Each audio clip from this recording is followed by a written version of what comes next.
Hello and welcome to Starbound's second channel. My name is Gabriel the Bibi Capaldi and I'll be your narrator today.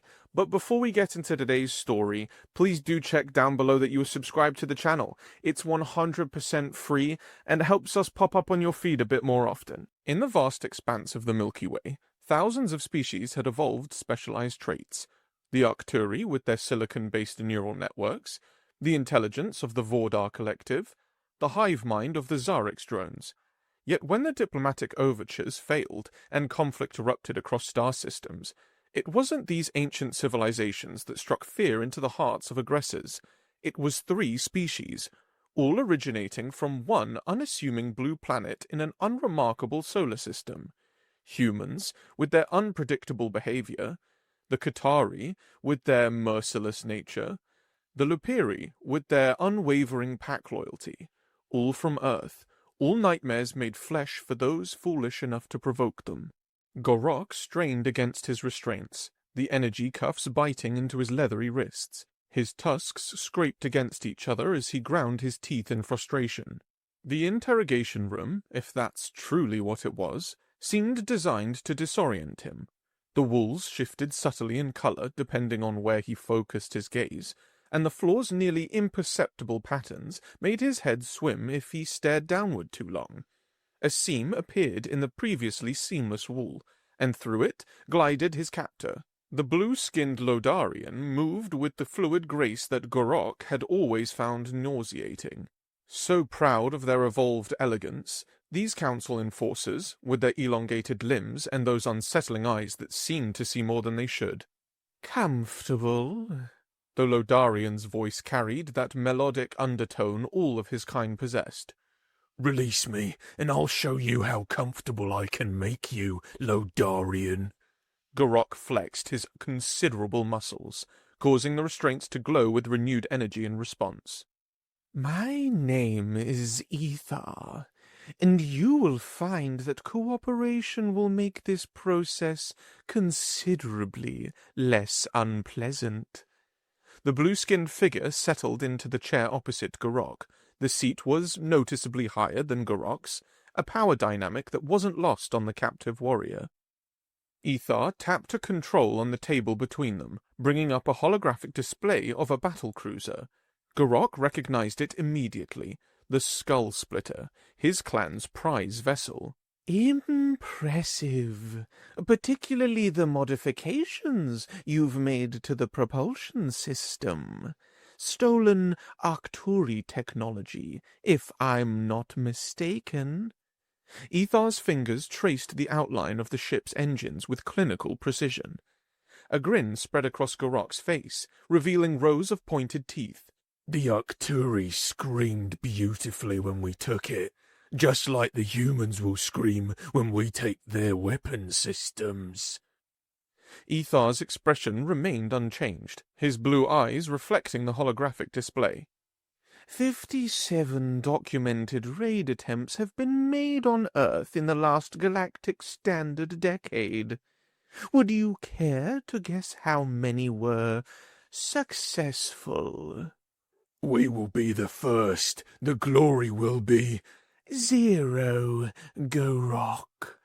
Ethar's voice cut through his boast like a plasma blade. "The answer is 0. And do you know why?" Gorok huffed, his red eyes narrowing. "Because they've been fortunate. Fortune eventually runs dry." "Not fortune. Design." Ethar dismissed the ship hologram with a flick of his wrist and activated the large flat screen embedded in the wall behind him. It displayed the Galactic Council emblem, a spiral galaxy with 12 stars arranged in a circle around it.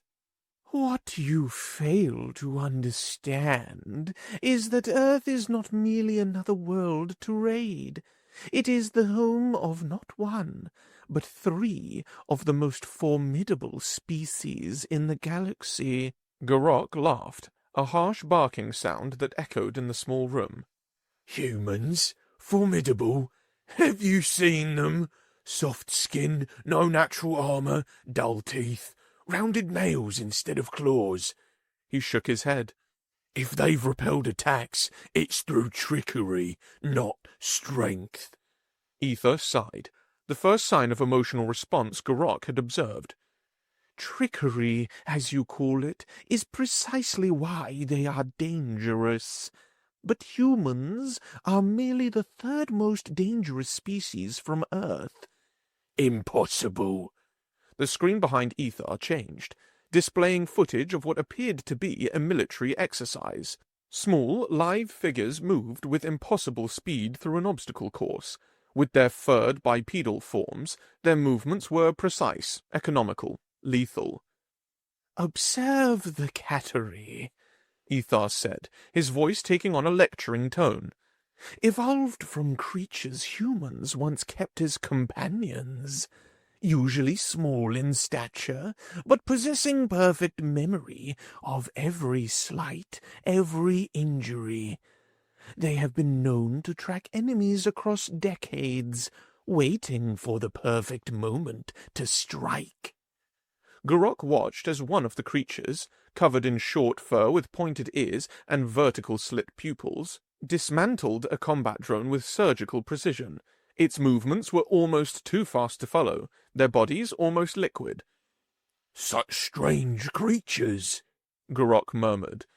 "The Zrath Empire once killed one of them, a single male." Ether's voice had dropped to a near whisper. 3 generations later, there is no Zrath Empire. The Cattery remember everything, Garrock, and they would remember your clan if you invaded Earth. A chill ran down Garrock's spine, but he suppressed it quickly. No warrior showed fear, especially not a clan leader. "And then there are the Lupiri." The screen changed again, showing much larger creatures than the Qatari. These moved in coordinated groups. Their communication seemed instantaneous as they executed complex maneuvers. "Evolved from pack hunters and called dogs by humanity, the Lupiri possess the most sophisticated battlefield communication network ever documented. They coordinate across vast distances without detectable signals. Their loyalty to allies is absolute, and their pursuit of enemies—" Ether paused, letting Garrock absorb the footage of a Lupiri pack systematically cornering and neutralizing a numerically superior force. "Relentless would be an understatement." Garrock shifted in his seat, the restraints adjusting automatically to his movements. And humans? You said they're only the third most dangerous. "Indeed," Ether nodded, seeming pleased at Garrock's question. "Humans are, perhaps, the most unpredictable. Neither as merciless as the Qatari, nor as coordinated as the Lupiri, and they don't specialize in anything. They can shift from diplomacy to warfare, and back again with disconcerting ease." The screen now showed human military formations, their varied tactics and weapons on display. "But what makes them truly dangerous is how they function in concert with the species they uplifted. In isolation, each is formidable. Together—" Ether let the implication hang in the air as the screen displayed footage of all 3 species working in coordinated operations. Garrock leaned forward as much as his restraints would allow. You expect me to believe 3 apex predators evolved on the same planet? Nature doesn't work that way. For the first time, a hint of a smile played across Ethar's face. "You're right. Nature doesn't. But the Galactic Council's uplifting program was never particularly concerned with natural evolutionary patterns." Uplifting? Garrock's brow furrowed deeply. You mean to tell me that the Council created these combinations? "Not exactly." Ethar's ears swayed gently as he adjusted his position. "The Council accelerated a process that humans had already begun. That's what made Earth unique. And what made the Council's decision so controversial? Garrock snorted. My people have superior strength, natural armor, and a warrior culture spanning 10,000 cycles. We have raided worlds across 3 spiral arms. These pets do not concern me. Ethar's golden eyes locked onto Garrock's red ones. The Minovi Collective once shared your confidence. They had natural armor that could repel energy weapons. They had a warrior culture dating back 20,000 cycles. They had raid patterns that had proven successful across 4 galactic sectors. The screen changed again, showing the devastation of what must have been the Minovi homeworld. Garrock recognized the architectural style, similar to images he had studied in planning his own clan's raids. This was 3 standard years after their attempted raid on Earth. The Qatari took their time. They always do. Ethar's voice had taken on a disturbing softness. The Lupiri would have been more direct. Humans might have accepted surrender. The Qatari... He shook his head. They enjoy the hunt. For the first time since his capture, Garrock felt the stirrings of genuine uncertainty. Not fear, never fear, but a tactical reassessment. If what the Lodarian said was true... Perhaps, Garrock began, choosing his words carefully. Perhaps you could explain this uplifting program in more detail, for clarity. Ethar's back straightened slightly, a sign of surprise or satisfaction. Garrock couldn't tell which. A sensible request. The history of how Earth came to produce 3 apex warrior species is illuminating. The screen shifted again, displaying an ancient galactic council chamber with representatives from dozens of species, engaged in what appeared to be heated debate. Garrock settled back, his mind racing. If what Ethar claimed was true, his clan's raid plans would need significant reconsideration. But first, he needed to understand exactly what they would be facing. As the blue-skinned Lodarian began his explanation, Garrock listened with an intensity that would have surprised his clan members. A warrior who didn't gather intelligence before battle was merely offering himself as a sacrifice. And Garrock had no intention of becoming a sacrifice, especially not to creatures evolved from what humans had once kept as pets. For 12,000 galactic standard years, the Council has selectively uplifted species that showed promise. Ethar began, his melodic voice taking on the cadence of a lecturer. Baseline intelligence, cooperation, ethical development, these were the criteria. My people were never uplifted, Garrock growled, feeling the familiar sting of exclusion that had driven his clan's raids for generations.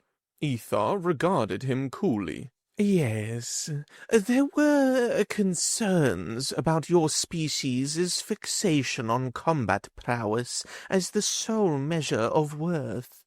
As there should be, Garrock replied with a surge of pride, his tusks juttering forward as he straightened. Only the weak sought to separate prowess in battle from worth. The program was designed to bring balance to the galaxy, Ethar continued, seemingly unperturbed by Garrock's interpretation. New perspectives, new approaches to shared problems, until Earth. The screen shifted to show a blue-green planet swirled with white clouds. Earth, Garrock presumed. The image zoomed in, displaying primitive dwellings and early human civilizations alongside various fur-covered creatures of different sizes. When the Council scouts first observed Earth, they were interested only in humans, Ethar explained. But they discovered something unprecedented. Humans had already begun modifying their companion species. Crude genetic manipulation, selective breeding, rudimentary language training. They were creating weapons, Gorok interjected, understanding dawning. Even primitives recognized the need for superior combat capabilities. The blue-skinned interrogator shook his head, his ears swaying with the motion. They were creating family, Gorok. The distinction is important. Ethar's golden eyes seemed to intensify as he leaned forward slightly. Humans didn't see themselves as separate from these other species. They saw potential. The Council made a fateful decision. Rather than stop this process, they would guide it. The screen displayed what appeared to be Council scientists working alongside humans. Genetic sequences floating between them as they manipulated holographic representations of the creatures Gorok now recognized as early Kateri and Lupiri. The standard uplifting protocol requires centuries of graduated genetic enhancement, cognitive expansion, and careful sociological integration, Ethar said. But Earth's situation demanded innovation. The companion species had already developed proto-sentient characteristics through their association with humans. Their neural pathways had been shaped by millennia of co-evolution. Gorok watched the accelerated footage showing the transformation of the small creatures into the bipedal, tool-using beings he'd seen in the earlier combat footage. How long did this take? 3 generations, Ethar replied. The most rapid uplifting in Council history, and the last of its kind. The screen now displayed 3 distinct evolutionary paths, branching from the initial uplift. The human path showed their development of balanced technological and diplomatic capabilities. The Kateri path illustrated their refinement of stealth technologies and precision combat systems. The Lupiri path demonstrated their evolution of pack-based military structures and communication networks. Each species developed according to their inherent traits, Ethar explained. Humans maintained their nature, becoming generalists with particular skill in tool use and technology. The Katari cultivated their natural hunting instincts, developing unparalleled covert operation capabilities. The Lupiri expanded their pack mentality into sophisticated military hierarchies with communication systems that even Council cryptographers cannot fully decode. Gorok shifted in his seat, the restraints adjusting automatically.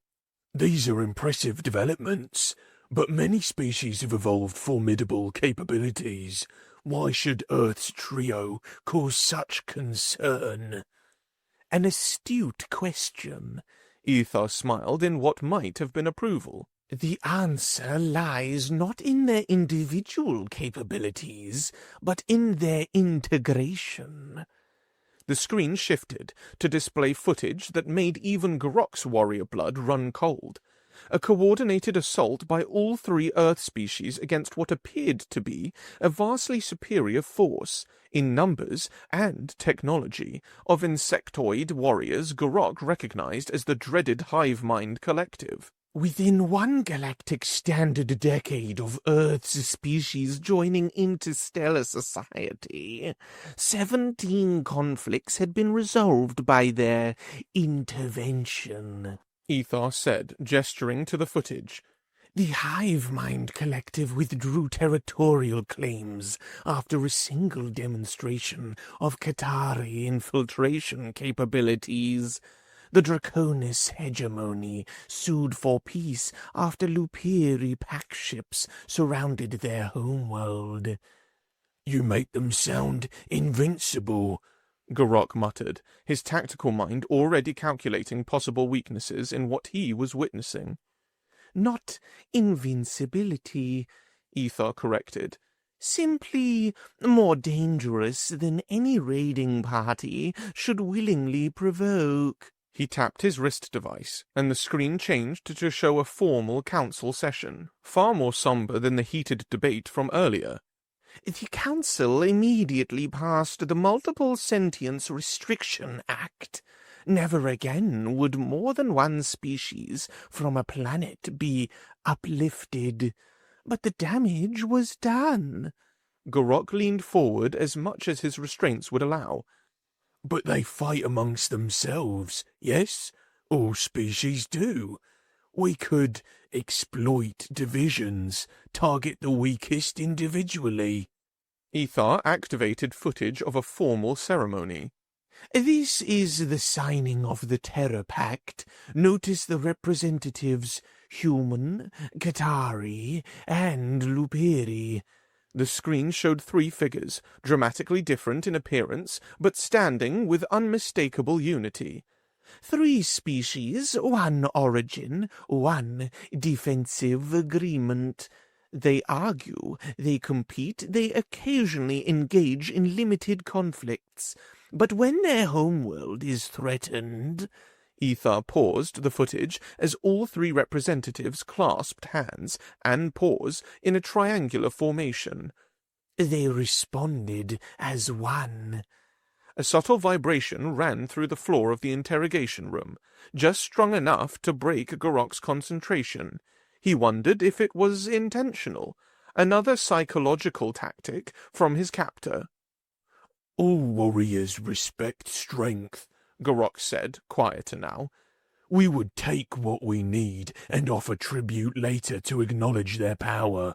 Many species have accepted such arrangements. That might satisfy the humans, Ethar conceded. It would not satisfy the others. The screen shifted again, displaying what appeared to be historical records of interactions with Earth species.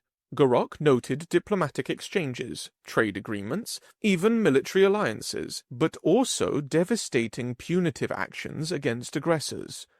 Humans operate on concepts of honor and reconciliation that are at least comprehensible to most species, Ethar continued. The Lupiri function through a rigid code of pack loyalty and territorial defense that, while severe, is predictable. The Qatari, however... He paused, his golden eyes fixing on Garrock. The Qatari do not forgive, they do not forget, and they do not recognize proportional response. Footage appeared of what had once been a flourishing civilization. Garrock didn't recognize the species, but the architecture suggested a highly advanced culture. The next images showed the same world reduced to ruins, with small furry figures methodically moving through the devastation. The Mevic hegemony, Ethar explained. They abducted 3 Qatari kittens. When diplomatic efforts for their return failed, the Qatari responded. Not immediately. They waited nearly 30 years, when the Mevic had forgotten the incident entirely. Garrock watched as the footage showed the dismantling of an entire civilization, infrastructure targeted with precision, leadership assassinated in ways that maximized terror and confusion, defense systems compromised from within. The Council attempted to intervene, Ethar continued, his voice lower now. The Qatari representative simply stated, "They took our children, we take their future."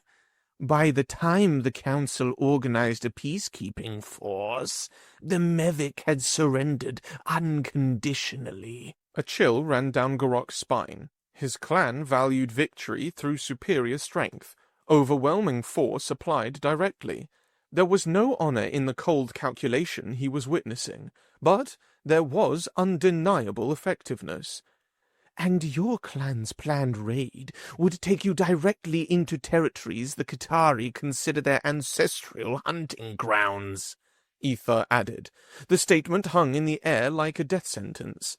Garok felt the first genuine flicker of uncertainty. Not fear, warriors did not fear, but tactical reassessment. The Lupiri, you said they operate on pack loyalty. Could diplomatic overtures? The Lupiri would follow protocols for enemy engagement, Ethar interjected. but their definition of enemy is absolute once aggression is established. They do not recognize graduated response like humans do. An attack on their territory is an attack on their pack, and pack defense supersedes all other considerations. The screen now showed Lupiri warships surrounding a planet, their formations organized like one. A countdown appeared in the corner of the screen, while the surrounded planet's defense systems fired uselessly against the coordinated Lupiri vessels. The Sadari thought their planetary defense grid was impenetrable, Ethar said softly. The Lupiri gave them exactly one planetary rotation to surrender, after an unprovoked attack on a Lupiri science vessel. When the deadline expired... He didn't need to continue as the footage showed the neutralization of every defense emplacement, followed by strikes against military installations. They spared civilian targets, Garok observed, watching the careful navigation of the Lupiri ships around non-military infrastructure. Yes, the Lupiri are not vindictive. They eliminate threats and keep minimum collateral damage. Ethar's ears swayed gently. They would target your clan's military capabilities, your leadership structure, and ensure you could never pose a threat again. Garok felt his heart beating faster, though he kept his expression impassive. His clan had survived by raiding just below the threshold that would trigger full retaliation from their victims. They took technology, resources, occasionally captives, but always calculated the cost-benefit of each raid carefully. What Ethar described offered no such calculation. It was binary. Attack and be destroyed, or do not attack. And humans? Garok asked, seeking any potential weakness in this triad of threats. You said they might accept tribute. Perhaps formal diplomatic recognition of their superiority would. Humans are the most unpredictable element, Ethar interrupted, the screen shifting to display various human responses to aggression throughout their interstellar history. They have accepted surrender from species that the Qatari would have eradicated. They have established trade relations with former enemies that the Lupiri would have permanently neutralized.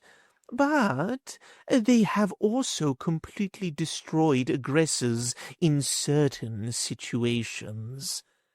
The images showed humans engaged in both peace negotiations and devastating military campaigns, oscillating between mercy and ruthlessness in ways that seemed to follow no discernible pattern. What determines their response? Garok asked, genuinely curious. Intent, Ethar replied. Humans place extraordinary emphasis on the motivation behind actions. An attack motivated by desperation might be forgiven. An attack motivated by contempt... He gestured to footage of a human fleet reducing a planetary defense system to debris. Less so. Garok recalled his earlier dismissal of humans as soft-skinned weaklings, and felt an unfamiliar twinge of discomfort.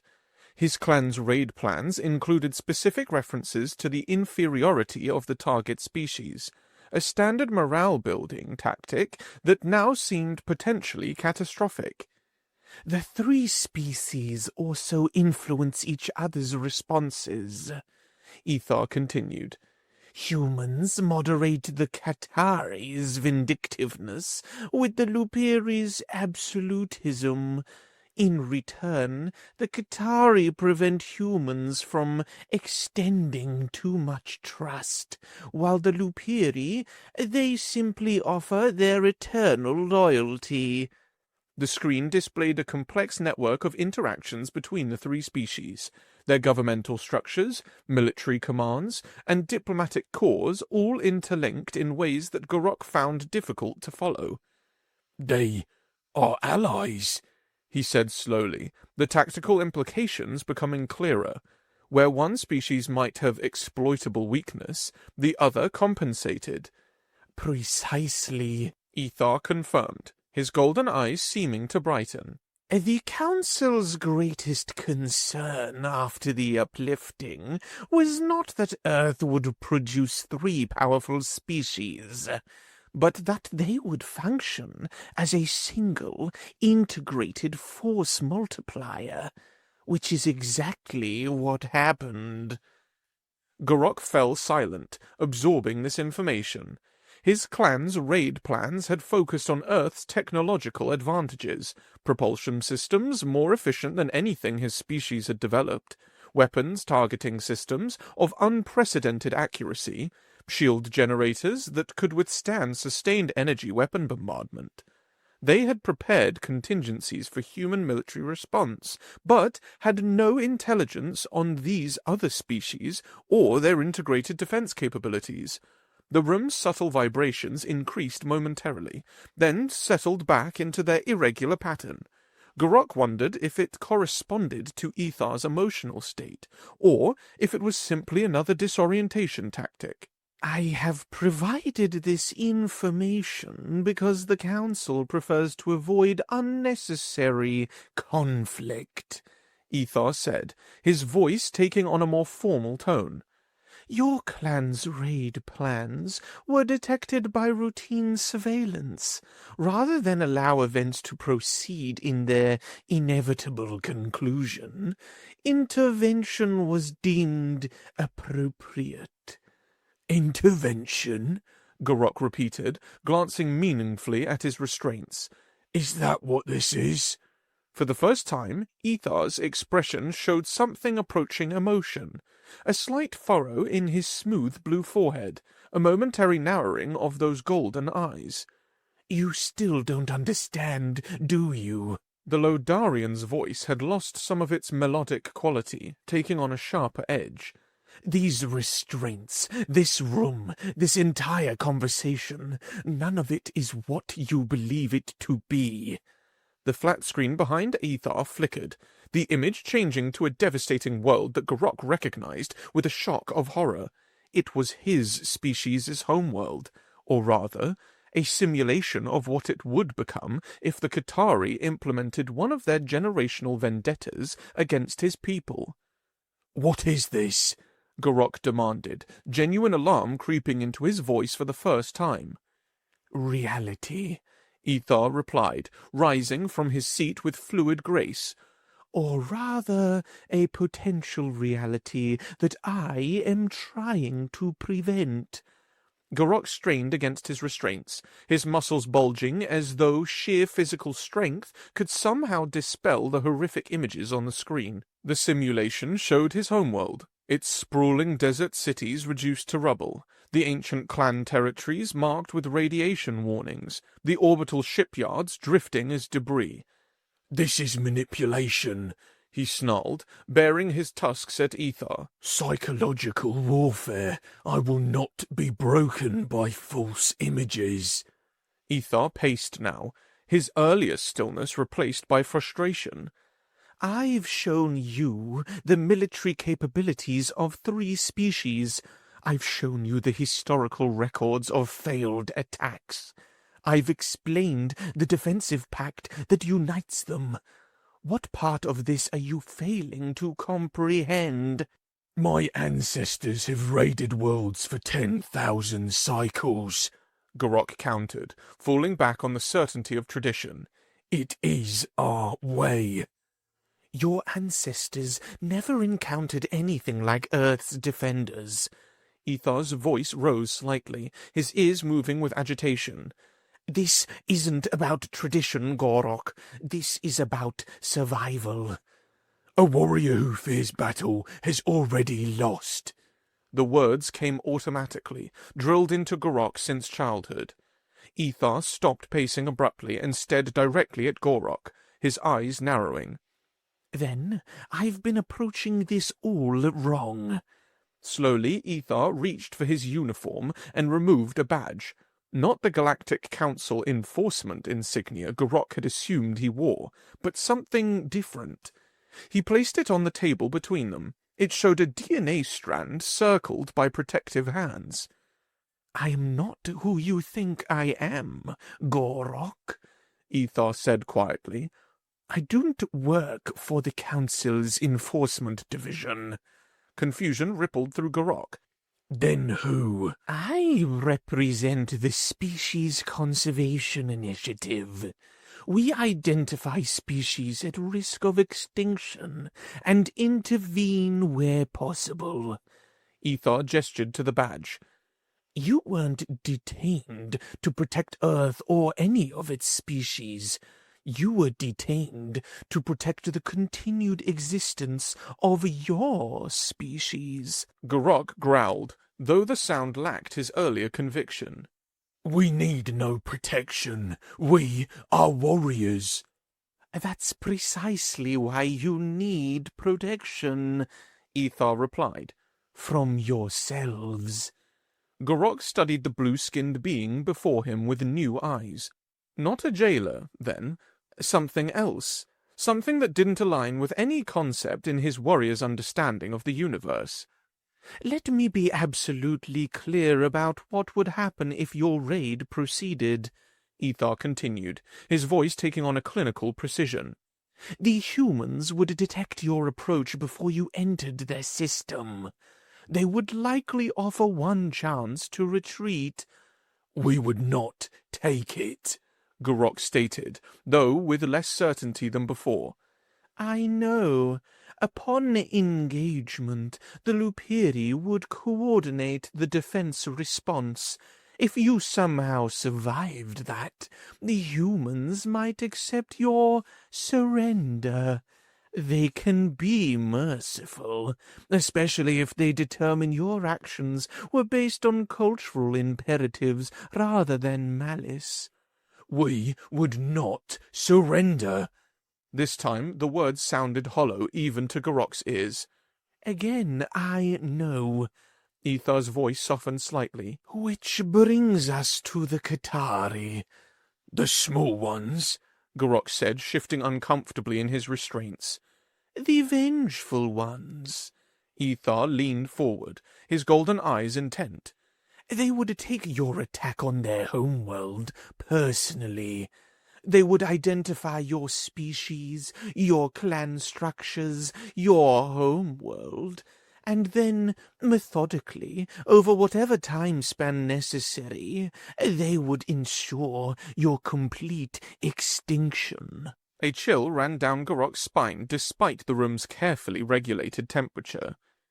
And they wouldn't just kill you, Ethar added, his voice lowering.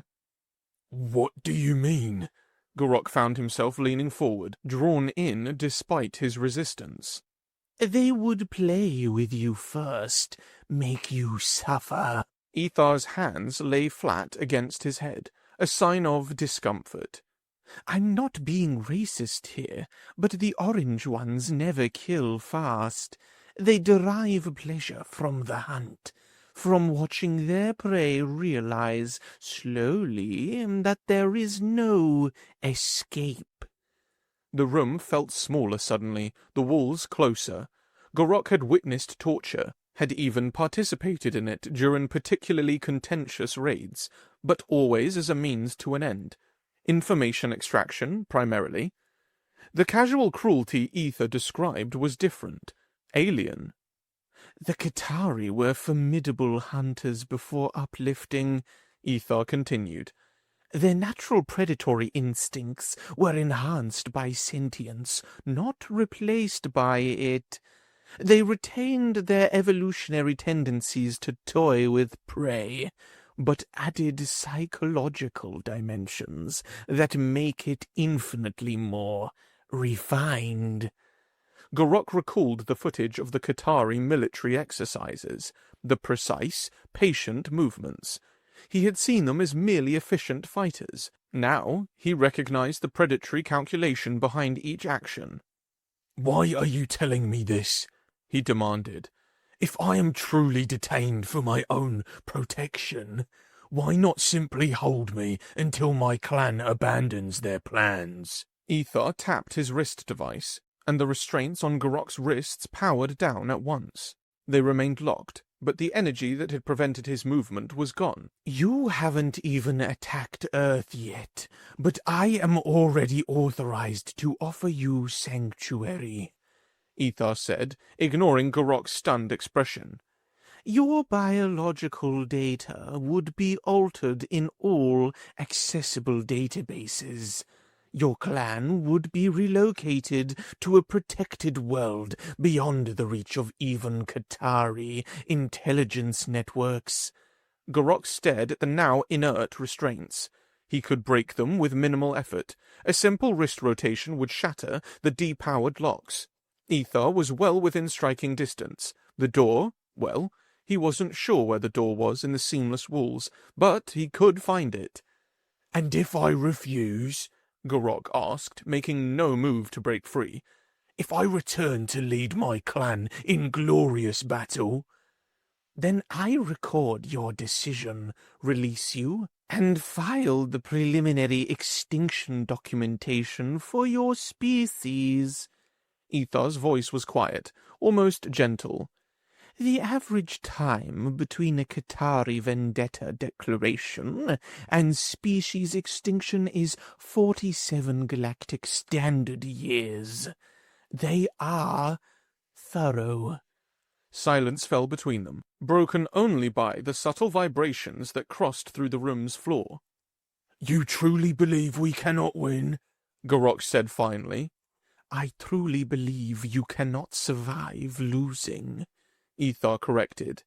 "There's a difference." Garok looked down at the restraints on his wrists. Understanding dawned slowly. Then, all at once, "These were never meant to keep me contained," he said. "They were to make me believe I was a prisoner while you tried to save me." Ether nodded. "Conservation sometimes requires deception. What is your choice, Garok?"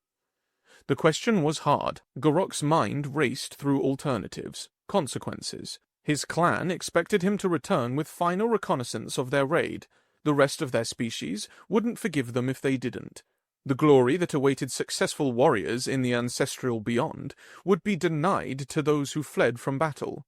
Generations of tradition demanded he led his warriors against any foe, regardless of the odds. But the primary duty of any clan leader was survival, not just personal survival, but the survival of the clan itself, of the species. "If we were relocated," he began slowly, "would we be permitted to maintain our cultural practices, our warrior traditions?" "Within parameters that don't threaten other sentient species, yes," Ether replied. "The Krava, perhaps you've heard of them, now host the quadrennial combat excellence trials, after making a similar choice. Their martial traditions not only survived, but have influenced dozens of other species." Garok's eyes widened tightly. The legendary Krathva had vanished from galactic affairs 3 generations ago, amid rumors of catastrophic defeat. Never had he considered they might have chosen relocation. The restraints fell away with a click. Garok stood, towering over the slender Lodarian, suddenly aware that what he'd believed was imprisonment had always been protection. The universe was more complex and more dangerous than his warrior culture had prepared him for. "I will return to my clan," he said finally, his voice firm but carrying a new undertone of humility. "Need time to think." Ether nodded, his eyes reflecting something like respect. "A warrior knows when to fight," he said, "but the greatest warriors know when not to." As Garok reached the doorway that had appeared in the seamless wall, he froze at the threshold. Centuries of warrior doctrine warring with the undeniable evidence before him. Attack and achieve legendary status in clan history, even as that history ended. Or retreat and bear the shame of caution. As Ethar's door sealed behind him, Garrock identified the unfamiliar sensation tightening his chest. For the first time in his life, a warrior knew fear, and recognized it as wisdom. Perhaps, he thought, Earth was best left alone.